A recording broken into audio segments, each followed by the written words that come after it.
విశాఖలోనూ ఇంట్లోకి చొరబడి దొంగతనం చేస్తున్న పాత నేరస్తుడిని అరెస్ట్ చేసినట్లు క్రైమ్ డీసీపీ వెంకటరత్నం తెలిపారు. ఆదివారం విశాఖ పోలీస్ కమిషనరేట్ లో ఏర్పాటు చేసిన మీడియా సమావేశంలో ఆమె మాట్లాడుతూ మురళీనగర్ కి చెందిన గొట్టిపాటి రఘురామ్ అనే వ్యక్తి ఇచ్చిన ఫిర్యాదులో మేరకు విచారణ చేపట్టగా పాత నేరస్తుడైన విక్రమ్ అదుపులోకి తీసుకుని విచారణ చేపట్టామని తెలిపారు.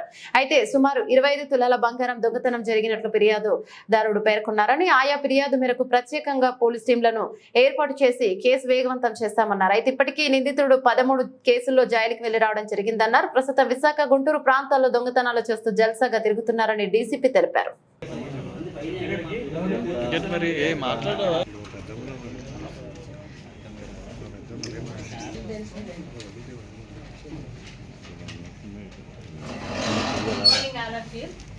ప్రెస్ మీట్ పెట్టడానికి గల ముఖ్య కారణం మనకి ఒక మంచి అఫెండర్ బాలబోయిన రమేష్ అని అతను నేటివ్ ఆఫ్ ఇబ్రహీంపట్నం విజయవాడకి చెందినవాడు.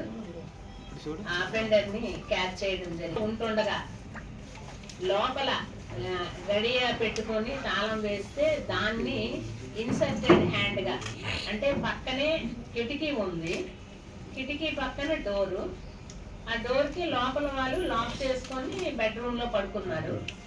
సో అలా పడుకున్నప్పుడు ఇతను ఏదో ఒక ఇన్స్ట్రుమెంట్ తో ఆ లోపల లాక్ ని బ్రేక్ చేసి ఆ గడియని తప్పించి లోపలికి ఎంట్రీ అయ్యి వాళ్ళు ఒక బెడ్రూమ్ లో పడుకున్నారు. సెకండ్ బెడ్రూమ్ లో ఒక బీరువా ఉంది. ఆ బీరువా తాలూకా తాళాలు కూడా బీరువాకు దగ్గరలోనే అవైలబుల్ గా పెట్టారు. సో ఆ తాళాలతో బీరువా ఓపెన్ చేసి అందులో ఉండే సుమారు 25.5 తులాల బంగారం పోయినట్టుగా మనకి కంప్లైంట్ ఇవ్వడం జరిగింది. కేసు 245/24గా మనము రిజిస్టర్ చేయడం జరిగింది కంచరపాలెం పోలీస్ స్టేషన్ లిమిట్స్ లో.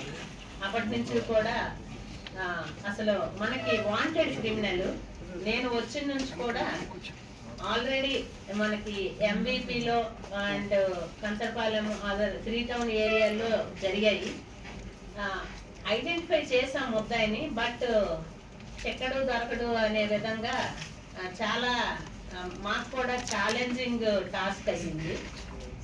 అది అసలు సెల్ ఫోన్ యూజ్ చేయదు, ఏ రకంగా టెక్నికల్ ఎవిడెన్స్ ద్వారా మనకి లభ్యం కాలేదు.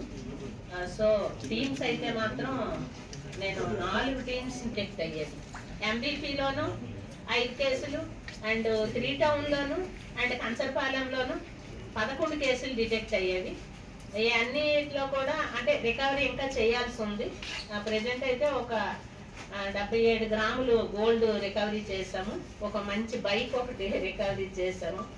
ఏముంది అప్పు ఇది తీసుకెళ్ళిపోవడము, ఇష్టానుసారం ఏంటి ఖర్చు పెట్టడము, కొనుక్కోవడము, హ్యాపీగా ఎంజాయ్ చేయడము, ఇది వీళ్ళు చేసే పని.